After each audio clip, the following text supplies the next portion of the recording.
Morning. I'm Cassie Glaspie, and I have the honor of introducing Dr. Froggy Van Riper today. Froggy's a dear friend of mine and a colleague from the couple years that I spent in Oregon, and she graduated from Oregon State University with a degree in environmental sciences just recently. She's an expert in sustainable sanitation, and my number one call when in the recent flood, when my neighborhood flooded and my sewer system no longer worked, and I really needed some alternatives to a flushing toilet. When I called her, she said, "This is what I've been training for my whole life." So Froggy is a joy and very, very knowledgeable, and I'm very excited to have her here today. And come on up. Thank you so much for having me here today. So here we go. Today we're going to chat really briefly about the global sanitation challenge, followed by dipping into just what that looks like in Haiti.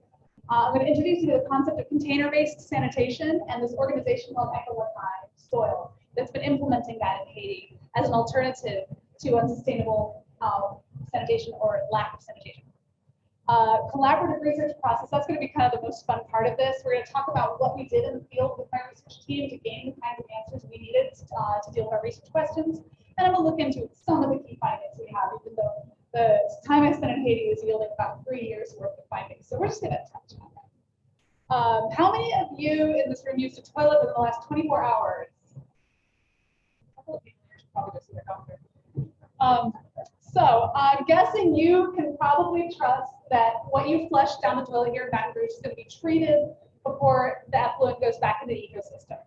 But that is not something that everybody has the luxury of trusting in. And so that's why the United Nations set up Sustainable Development Goal number 6, which is that everybody in the world by 2030, we hope and we will work towards achieving sustainable and safely managed sanitation. Now, those words all sound pretty intuitive to you. You can get a sense for what we're going for here, but there are some actual technical definitions I'm going to force you through for a couple of seconds so we're all on the same page. The first one is way down the bottom here. It's called open defecation, and that is the term we use for lacking a toilet altogether, having nowhere to contain your excreta. It's using a field or sometimes a plastic bag and disposing of your excreta in the trash. And there's unfortunately a lot of people in the world who lack all sanitation infrastructure entirely. Then as we move up the sanitation ladder, this is the World Health Organization sanitation ladder. Improved sanitation describes anything that hygienically separates you from your poop. So it's anything that you can sit on or squat on and poop into where you then don't have to handle your own poop after you walked away. Now, that doesn't necessarily mean that it's going somewhere safe, right? It could flush out to the ecosystem, or it could be, be left for somebody else to handle. And so then the pinnacle that we're shooting for is right up at the top here, safely managed sanitation. And that means that either on site, let's say in a nice safely managed latrine, that extra pathogens in it are going to be neutralized before they can pose a harm to humans or other animals in the environment or other ecological phenomena. Or it's going to be transported safely without active human contact to a place where it will be treated. So these are the 3 key definitions we're going to be looking at, or that we're going to have in the back of our head as we talk today. And this is how that pans out across the globe. Less than 2/3 of the world actually have the luxury that you and I have here in this city of knowing that our excreta is going somewhere safe. A whole 4% of the globe lacks any toilet altogether. And the other third don't have any way of ensuring that their excreta is treated before it enters the ecosystem. So let's dip specifically into what this looks like in Haiti. Haiti is the western half of this island, tucked right in the Caribbean, between Cuba and Puerto Rico, shares the island with the Dominican Republic, and it's actually a gorgeous part of the world. I know a lot of you coastal and oceanside people have spent some time in the Caribbean. Again, let's look at the global distribution here. Just get your head around it so I can advance you on to the Haitian distribution. You can see absolutely 0, well, it's a fraction of a percent of Haitian toilets flush to a treatment plant or have a safely managed latrine. Almost 20% of all people in the country lack access to a toilet entirely, and then the rest of them may have a toilet at home, but that doesn't protect their ecosystem or their community. And I took this photograph driving through Cap-Haïtien, which is the second largest city in Haiti. And you can see we're looking right out into the Atlantic coast there. And what happens to all of those toilets that we're looking at here that don't get safely managed? They flow out, they overflow from septic tanks into under street sewer lines that discharge to aquatic ecosystems and eventually the ocean. And so as I'm driving down the main road in Cap-Haïtien, what I'm seeing here is all of the nutrients, all of the pathogens, all of the household chemicals that have gone down any drain in the city of Cap-Haïtien. It's emptying here. And just about half a mile away, I took this photo moments later, where you can see local community members fishing for food in that same water. So it's a pretty obvious problem here for human and environmental health. Before we fall into the pit of a single story narrative, I also want to show you two contrasting photos I took within 1 mile of one another. So up in this northern photo here, at the northern tip of Cap-Haïtien, where residents have more economic security, you can see there is some cultivation of native ecosystems. I was looking at amazing birds up here. There's adequate infrastructure. And 1 mile away in the center of the city, you can see evidence of extreme poverty and a lack of solid waste infrastructure as well as sanitary infrastructure. So these two situations coexist within literally 1 mile of one another. This does not describe the whole of the Haitian experience, but it is going to be a lot of what we're talking about today. So let's just keep that in mind. This also describes the Haitian experience, okay? So since we're doing that, I'm going to throw you my 70-second history of colonialism. We can't talk about any of this without having some perspective on colonialism. So bear with me for 70 seconds here. Who likes sugar? If you said basically all humans, you are correct. And that is why in the 14th century, the European nations sent boats and resources down, enslaved people in Caribbean islands, established plantations of sugarcane, coffee, extirpated native populations, ran out of forced labor, ran over to Africa, enslaved more of their fellow humans, built their entire wealth of their nations on the forced labor of enslaved fellow human beings. And by the end of the 18th century, Haiti was the largest colonial economy in all of the world. And then in 1801, formerly enslaved residents of Haiti rose up against the French, won a battle for independence, whereupon the French said, okay, sure, go ahead, you can be your own country, but you're going to pay us reparations for the loss of our agricultural potential. And that was to the tune of what is today $1.2 billion.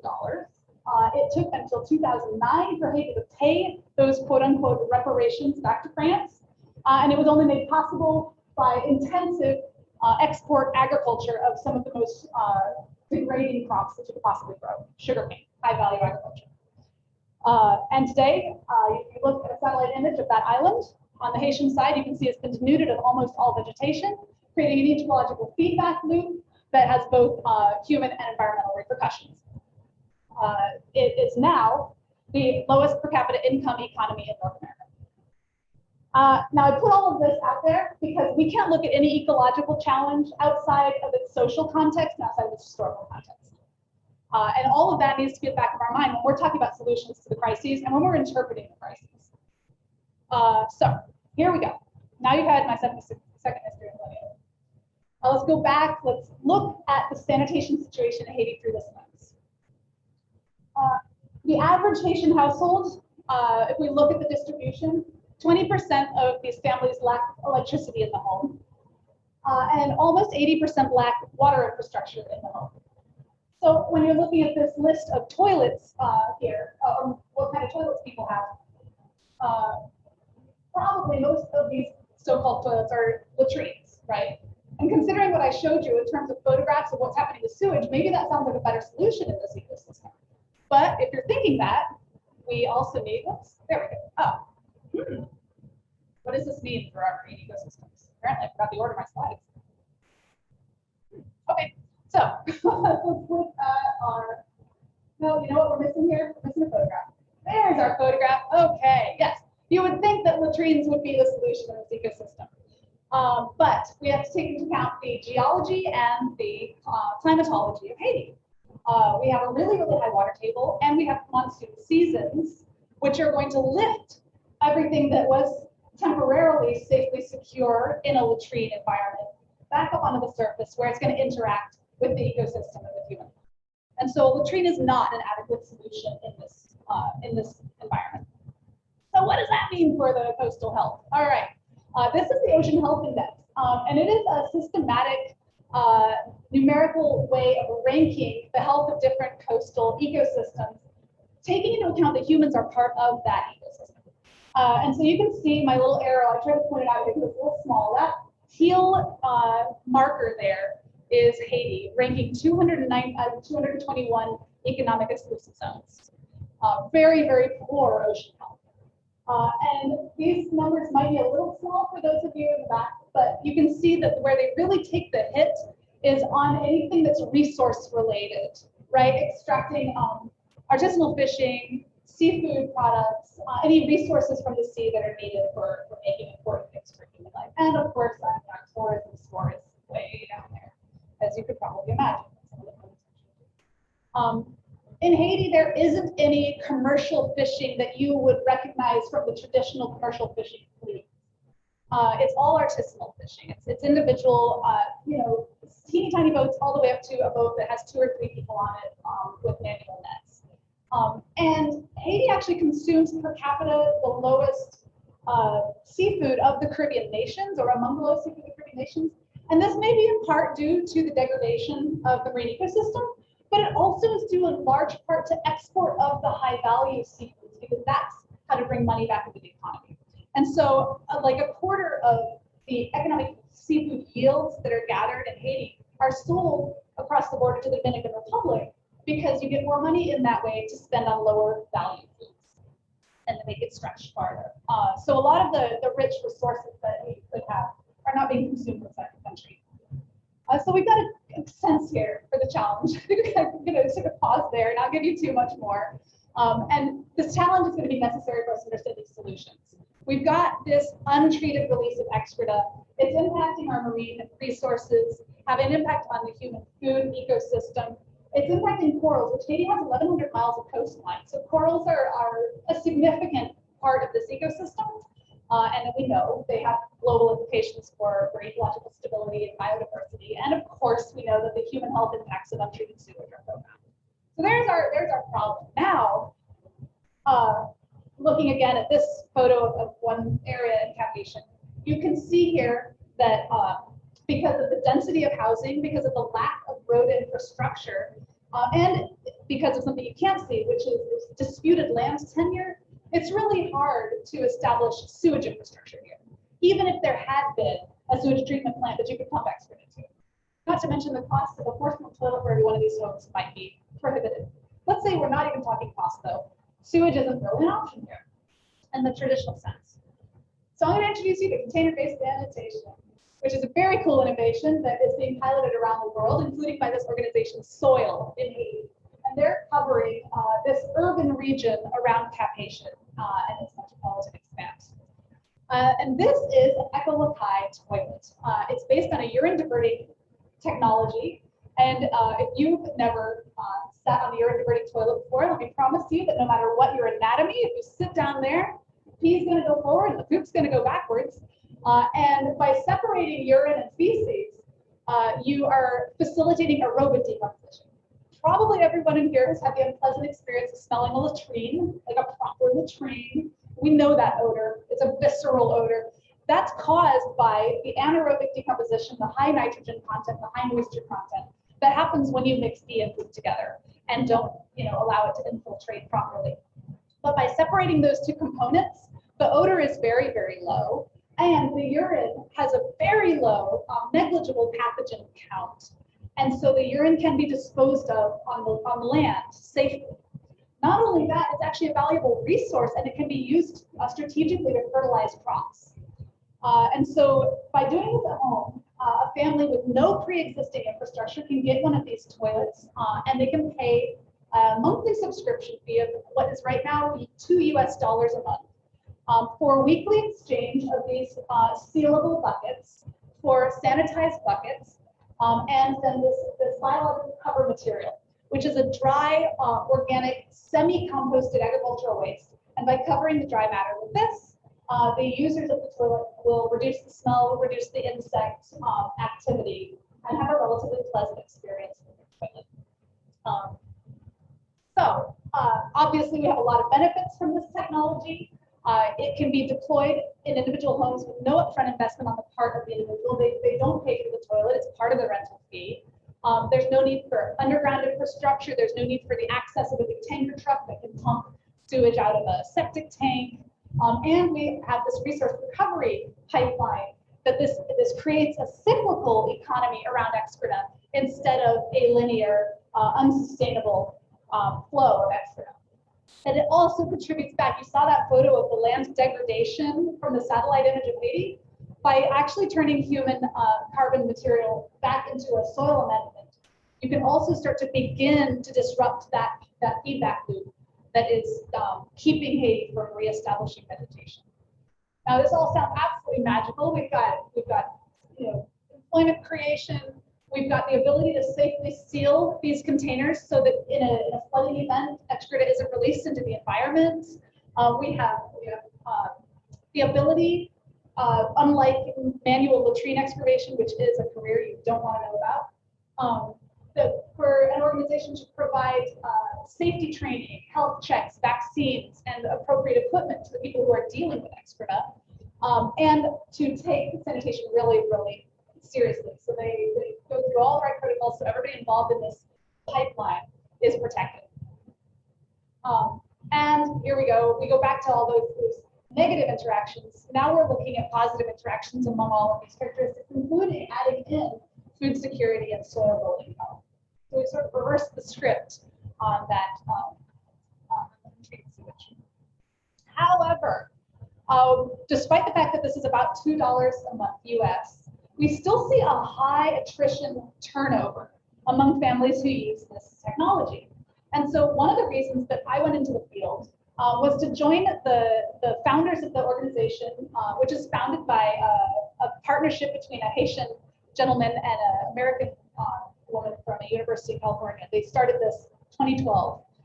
So I went in there to better understand what role Ecolokai and the CDS technology is playing in helping Haiti reach their sanitation objectives, and then why people are unenrolled from the service, and then what we might need at a system level to help this actually achieve our goals in meeting Haiti's sanitation needs. And that research process we decided was going to happen through a household survey. And the goal was to go and interview all the households we could reach that had either actively using or had previously used this sanitation technology, and ask them a bunch of questions. There were going to be demographic questions. There were going to be motivation questions. There were going to be questions about what we call their sanitation arc, what they had before, during, and after in terms of access to options for their household excreta. And so don't worry too much about all the language on the right-hand side of this, but our team structure for doing this kind of research had to be really integrated. So you've got, I'm sure, I know some of the professors here are talking about this, and probably a lot of you have observed this and heard stories about what horrible research can look like when somebody comes in from the global north to the global south with an idea of how to do this and what to do, and we just do the thing and then we leave and we publish some stuff and it yields totally useless findings and may even do more harm than good. So we're really going to answer these questions with the goal of helping to this existing system to enhance Haiti's sanitation outcomes. We're going to do it with an integrated team that works collaboratively. So in this blue section here, because we're talking about the academy and because this is peer-reviewed research and the goal is to get it published in an international peer-reviewed journal, we need people who can get us through the IRB sponsorship and through the gatekeeping of the academy, right? And so these two people stay in Oregon. These are co-PIs on the project. Then right here, we have an on-site investigator. That's Froggy. I come from this academy zone here, and I have very little experience in Haiti and very, very nominal capacity to speak the language of Haitian Creole, right? So I know that my capacities here are extremely limited, and I'm not going to overestimate what I'm going to be able to do at this time. That's where I bring in my facilitation team. So here I have a project manager who we're moving to, I'm actually going to leap to the end here, because the point is we also have people over here whose lived experience is 100% on the ground in Cap Haitian. And they know how to speak not only the language, from a linguistic standpoint, but to speak the cultural language. They know the realities. They know what questions actually need to be asked. I may be wrong about the questions that need to be asked in this context. And in between, to make sure the communication between me and my field team is effective, and to be sure that our research yields something valuable, we have to have somebody who is a Haitian with enough experience in North and with academic European and American institutions, that they can sort of interpret that experience to their sort of compatriots. And then we need somebody who is American with enough time living in Haiti that they can interpret the Haitian experience to the Americans involved in this project. And so that team looks a little bit like this. This is part of our team. On the very left there is Jessica. She was my interface grew up in America, North America, but has lived in Haiti for 6 years, married to a Haitian gentleman, speaks the language, speaks the cultural language, and could do a lot of interpreting for me in terms of how to see what was going on. Then we have Daniel Tilias, who is a Haitian who has enough experience living and working in the US that he can interpret that experience in the other direction. And he was also my personal guide and translator. And I absolutely can't say enough about him. If you want to Google this dude, he's doing amazing things. He has founded solid waste management organizations. He's founded community gardens for youth in the most economically depressed areas of the capital city. This shirt, this very, very stylish shirt here, is because he collects fabrics on his international travels and hires people in it that are from the community he grew up in to sew his wardrobe from these cool fabrics. Because he 100% believes in uplifting his community. He sends all of the benefits that he has from his employment back into enriching his community, which is really amazing to work with. And then we have these 14 people that I call my ambassadors, the people with the real ability to interface with the Cap Haitian community and to help me interpret this experience. And so over the course of this process of developing our research tool is iterative. Iterative means we keep going back to the drawing board and we keep making changes based on what we've learned. And so I sat in the back of this room. Okay, we'll get there in a second. My project manager facilitator, Jessica and Daniel, were my interface with my ambassadors.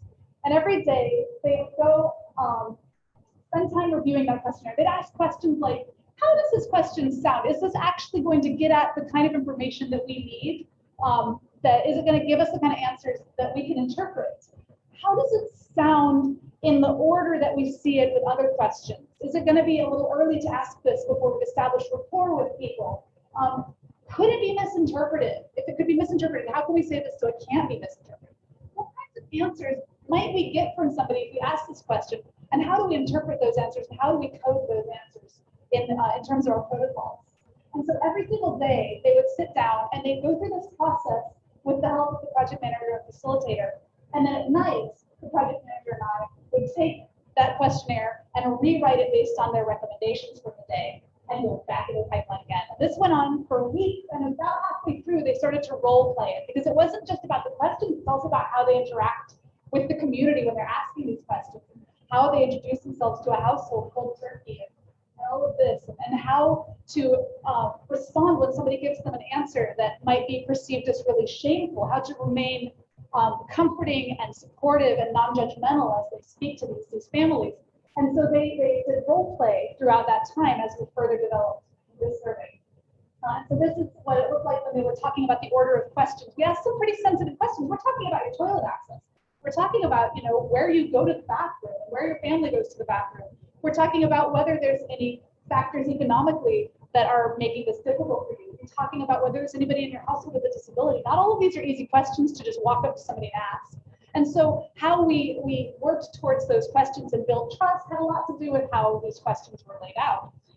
And then once we felt like we had this look and ready to deploy, we went out into the field for a pilot. And each of our ambassadors went to a different house, interviewed somebody, brought back a sample, and then we started to see what kinds of answers we might get that we hadn't anticipated, and whether we needed to refine anything else as we were moving forward. And so here they are, going out in the field, branded with some OSU merchandise to make sure that they don't look like they're representing the company that provides the toilet. And that's also very important when we're asking questions about satisfaction. It's really, really easy for you, no matter what culture you're in, to get a really wrong set of answers if your respondents think that you're representing a product and they're supposed to be happy with it. So it was really important for them to brand themselves as part of the academic team and not as representatives of this company. All right, so this is a graph that I absolutely love. I'm so sorry it's so hard to read. But when we talk about that North-South collaborative process, everybody involved needs to be getting something out of this. If they're not getting something positive out of this experience, then we are doing it wrong. And so there's a flow of information and knowledge that goes back and forth, up and down that gradient I showed you from the local experts, my ambassadors with the situated life experience and expertise of Haiti and Cap-Haitian and access to infrastructure, and the academy, right? With all the gatekeeping and with all of the special language and with all of the things that we need to get the peer-reviewed publication. Those two sides of this expertise, those two unique expertises need to be sending information and sending benefits back and forth to one another. And so between that, we also have to remember that the respondent population is the whole reason we're here in the first place, right? If they're not going to yield benefits from this project should never have happened in the first place. I'm only asking questions about sanitation. I'm only delving into personal details because we need to know how to make sure this respondent population is going to have sustained access to sanitation in the long term. And it's going to be something that they can maintain access to. And so we need to, as an outcome of this, recognize the problem, validate for the academy this reality, and then yield policy reform.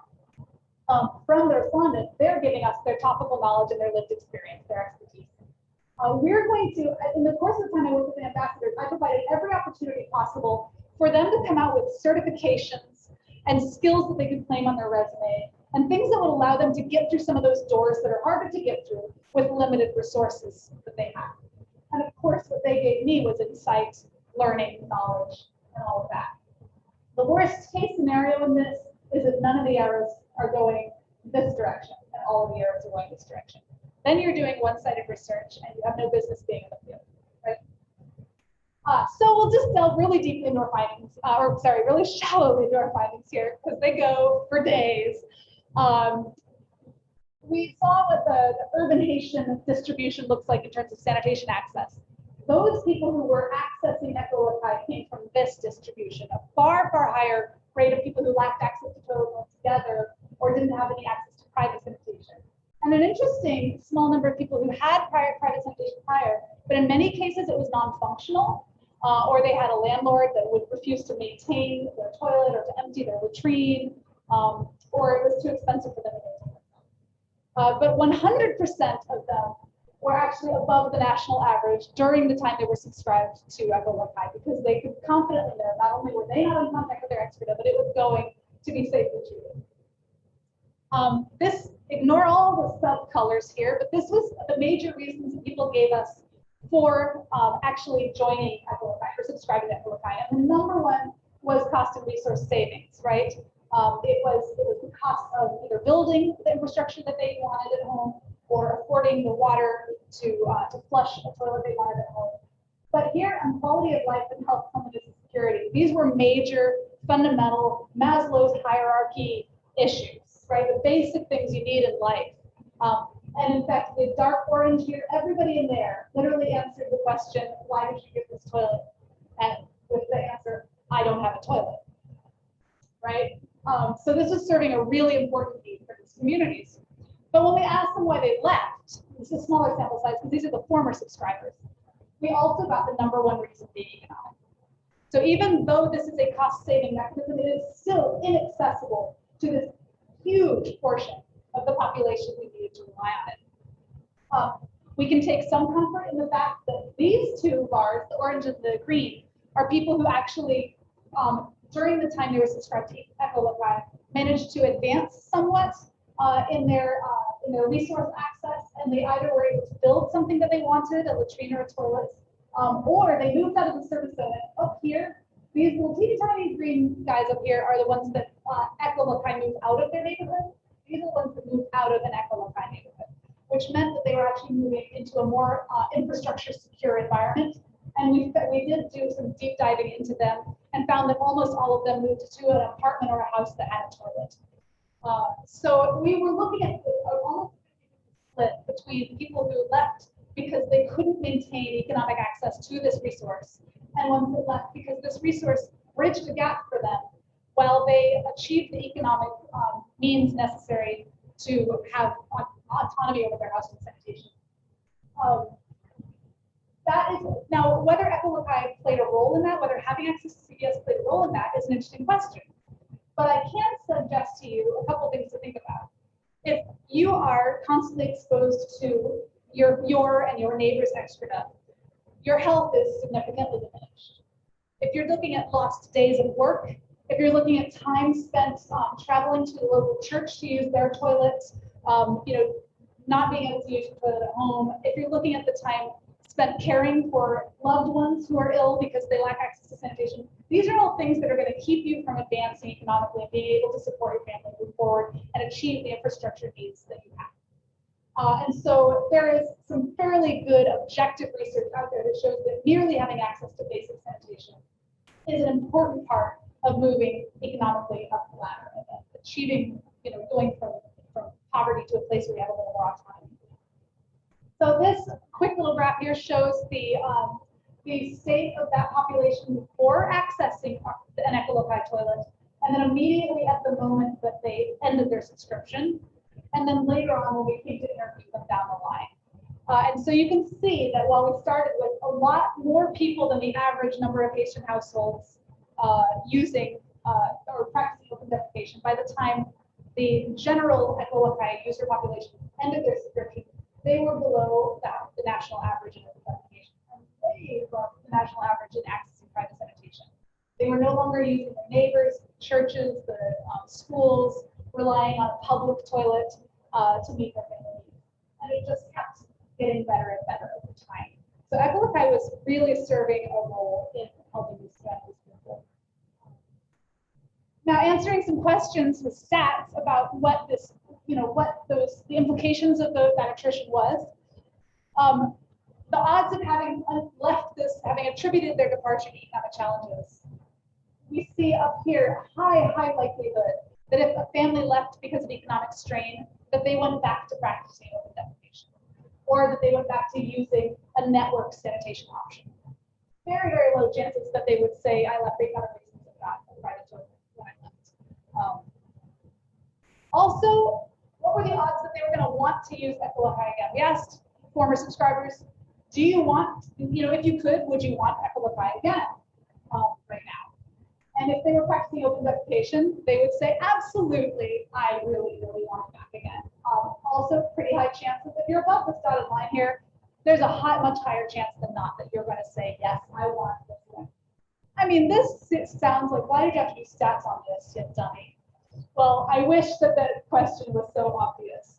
There are people in the sanitation profession who postulate, based on a graph like the one we just looked at, that people who are poor just don't value sanitation. And that is why they went back to pooping in the open when they didn't feel like paying for this toilet. And it is a grotesque way of interpreting humanity, but we still need stats to stop people from taking that interpretation. So here we have them. Congrats. In short, we did find that CVS was a really important tool in meeting the short, medium, and long-term needs of certain families. Some of them used it in short term to advance. Some of them needed it in the long term, but could not maintain access to it even at $2 US a month. And so we came out of this realizing how important it is going to be at the political level and at the economic level to build a structure into place where these families can maintain their access. Because whether we're looking at this from an ecological perspective, a human rights perspective, a health perspective, no matter what, if a large portion of the population remains without access to sanitation, the implications extend to everybody, not just their household. So we're advocating for innovative pricing mechanisms, subsidies, incorporating this into public services as a public services approach, as a way to start meeting AV sanitation goals. Of course, my team was amazing. My 14 people in the field I'm still in touch with 2 years later, and looking forward to future work with them. Everybody who was a part of this is huge. And I have some specific references for some of those ocean stats I gave you.